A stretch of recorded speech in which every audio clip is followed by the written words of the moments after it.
Fans have criticized The View co-host Ana Navarro-Cárdenas for seemingly taking sides after revealing that she would be hosting the Democratic National Convention. Navarro informed supporters on Monday that she was happy to announce that she will be traveling to Chicago and hosting the DNC's second night. "I can't tell you how much it means to me," the 52-year-old said in a video posted on X to his followers. "You see, I'm a young refugee girl who left Nicaragua at the age of 8 in order to escape communism. In America, I found freedom, opportunity, and a place to call home.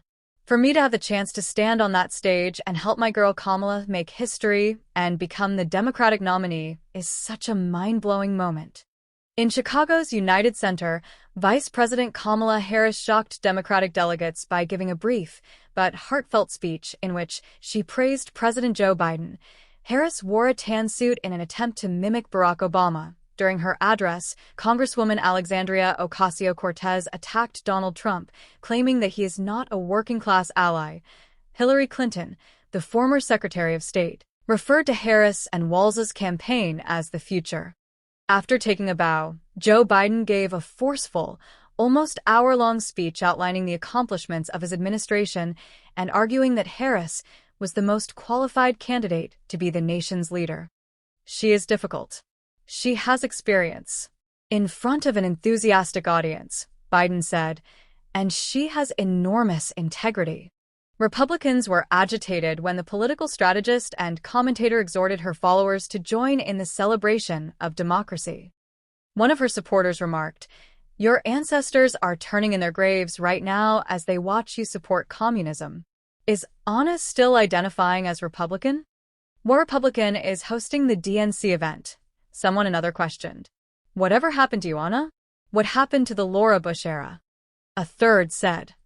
After Donald Trump entered the political scene, Navarro, who had previously been a Republican, abandoned the GOP. "I started out as a Reagan Republican," she said to her ex-followers in 2021.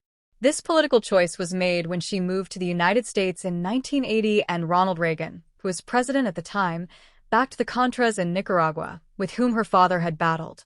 That was all. For Ronald Reagan and the Republican Party, it was signed, sealed, and delivered, she told The New Yorker. She supported former Florida Governor Jeb Bush against Trump in the 2016 GOP election because she believed he was negatively altering the party.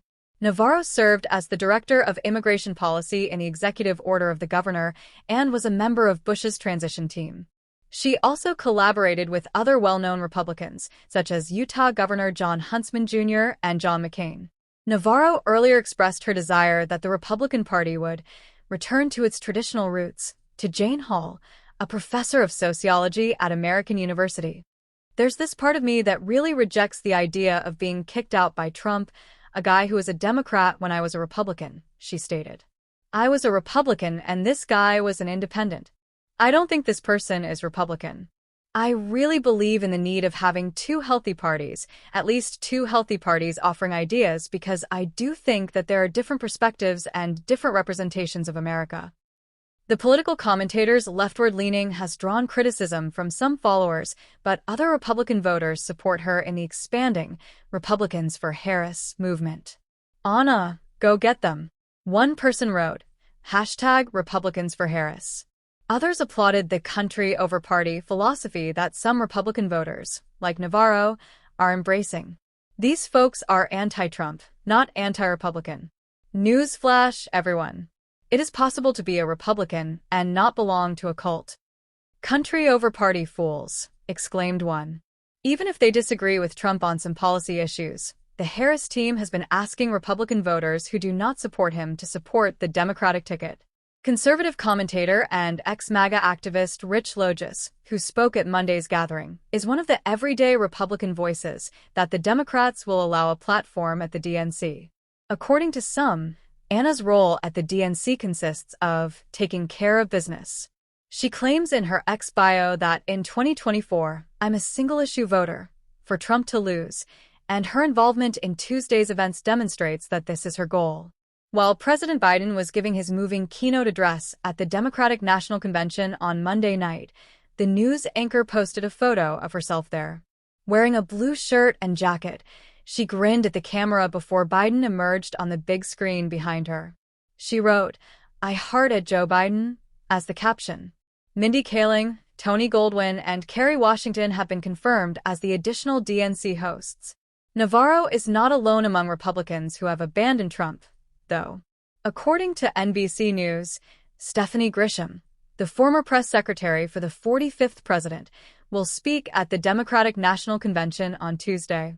After the attack on the Capitol on January 6, 2021, just before she resigned, Grisham became a vocal opponent of Trump. "I never imagined that I would be giving a speech at a Democratic convention. However, I feel passionately about speaking out after witnessing personally Donald Trump's true nature and the damage he brings to our nation," she told NBC News. She posted on X to confirm that she will be attending the Union Center in Chicago, saying, "Well, I'm doing a thing tonight." This was a great idea by the DNC to have Republicans speak at the convention, to show other RS on the fence that they would also be doing the right thing to vote for Harris, a backer said. "A lot of people will despise you. However, you are able to sleep with honor." One person added, "You win," while another criticized her for abandoning her Republican affiliation. Other Republicans who are scheduled to appear at the DNC include Olivia Troy, a former advisor to Vice President Mike Pence, Major John Giles of Mesa, Arizona, former Illinois Representative Adam Kinzinger, and former Georgia Lieutenant Governor Jeff Duncan. A prominent Democratic lawmaker has warned the U.S. Sun that anti-Israel demonstrators aiming at the DNC could lead to a Trump administration.